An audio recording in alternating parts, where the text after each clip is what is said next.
What is going on, guys? It's your boy Knight Rider 93 back at it again with another video. Let me turn you on a little bit. Now, daylight savings time is really messing up my car vlogs. So when I get off late and I gotta make a video, you're gonna kind of see my room. But that's not the topic of today's video. Topic of today's video is this.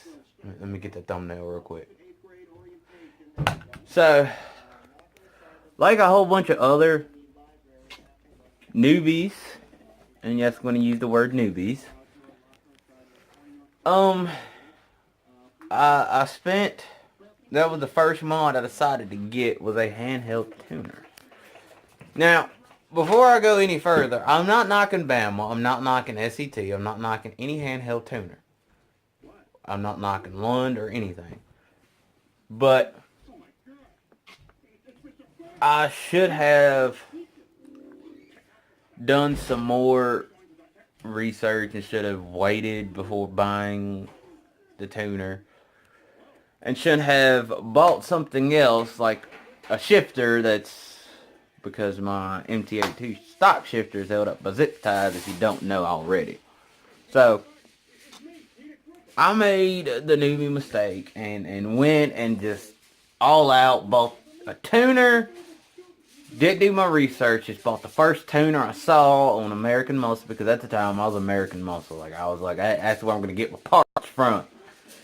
Not knocking American Muscle, but I have now learned over the past few months that I should actually go searching around. So this is before I learned about Lund tuning and all the rest of them. More I could have just saved up my money and just got a dyno tune. But I went and bought the Bama tune. Now, like I said, I'm not knocking Bama. I'm not knocking anybody. I should have waited and found the weakest parts of my car. Now, some people say that Bama, you end up with less horsepower than stock when you get a Bama tune. Now, stock to my tune, I know I didn't gain a lot of horsepower. I know I didn't. I gained more torque and everything because I don't have RPM loss. And I should have done my research and should have looked around because me having the stock gears, which is I think 331s is what I got in my car. Without the RPM drop, if I had 373 gears, I would always be at the beginning of my power band. Because if you watch many Coyote cars, you will know that the power band starts about 3,500 and ends about 6,500. So if you have 331 gears with RPM drop, I shift at as close to 7 as I can be without being locked out of my next gear.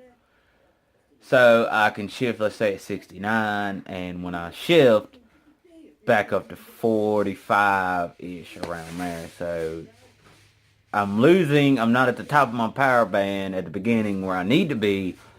I'm more in the middle, which if you watch the race against the other Coyote from a month back, you saw what happened.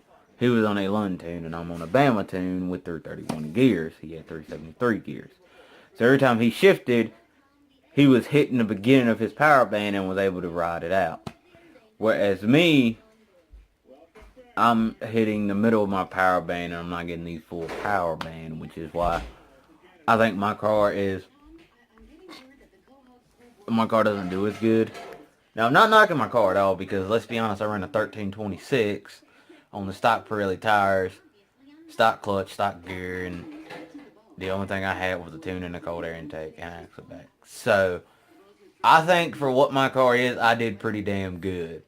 And I've heard other people tell me I've done pretty good because there's full bolt-on Coyotes that's not even running that. But, let me phrase that. There's full bolt-on MT82 Coyotes that's struggling to run low 13s like I did. Now, A handheld tuner is fine if you're going to be a few bolt-ons or going to keep it stock. But for what I want to do, which I have to inform y'all, I am now going to go twin turbo. I think I've already told y'all, I'm just making sure. So, me going twin turbo with the Bama tune is not going to work because Bama doesn't offer aftermarket turbos or supercharger tunes. So, if you're staying naturally aspirated and not going to have many bolt-ons, handheld tuner is fine. Now, Lund maybe offers aftermarket turbos and all that tunes. I don't know. I haven't researched Lund like that. So, I should have got something else for that. Not got the tuner. Now, I'm not knocking the fact that I bought the tuner because I really enjoyed the tuner. I've had a lot of fun with it. I don't use a ghost cam. I should have got something else opposed to the handheld tuner. But I was a newbie. And I made a newbie mistake. But I know now that if you're going to go as much power as I want to make, like I said, I want to make around about 6 to 7. But that's just ballparking it right now because let's be honest, if you modify your car for power, you already know that the beginning horsepower you say is going, you're going to go above and beyond that because you're going to want more. Now I'm going to try to keep it under 1,000. And yes, I know there's some fully built Coyotes or turbo build or, forced induction builds and nitrous and all that. But I should have just went with something else instead of the Bama tune. But I know now, and I have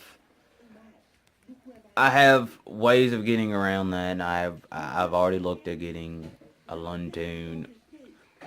Either the next tune I'm gonna get is either gonna be a Lund tune or a dyno tune. Probably a dyno tune because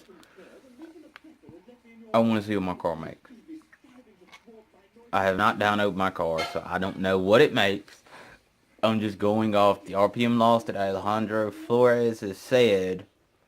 And if I can find the video, I'll link it down in the description below. But I'm going off his formula, and I'm making around 380-ish to the wheels. Now, that might be more, might be less. I don't know, because I haven't dynoed the car. But for what my car is, it's pretty damn good. And so, when everything gets settled and everything, then yes, there will be more.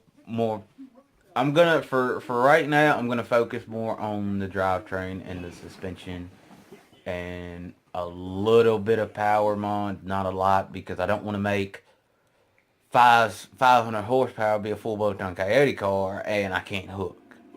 It does me no good. So this is my opinion on the Bama tune, on a handheld tuner. I'm not just gonna say Bama. I'm just gonna say a handheld tuner. It is worth it if you're not going to try to make as much power as I want to make, or if you're not trying to make a lot of power or go aftermarket forced induction. Yes, it's a great investment. It works. Plus, another reason why I went with Bama is the free tunes for life. But I don't see me using them much longer. Like I said, I'm not knocking them. I just don't think I'm going to stay with them. And it's nothing they did. It's nothing they did. It's has nothing to do with what anybody has said. It's just I should have waited. I should have done my research. I should have looked around. Pretty much what I'm saying.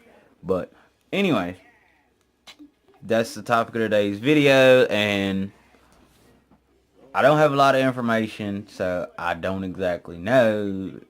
I don't have facts and specs. I'm just going off what I know and what I've learned. But that's it for today. Oh yeah, by the way, hold on one second. Now I'm back. Now, another And another, I guess, kind of big info that I should tell y'all is I do have another sponsor, and it is Devotees Official. I will link their website is linked down below. I will also put on the screen here or here. I might do an annotation. I don't know. I might just do a screenshot and post it in the video to kind of show what they have. And I do have some shirts that I want to get personally. But that's it for today. I am out. Peace. Tell me pretty lies, look me in the face, tell me that you love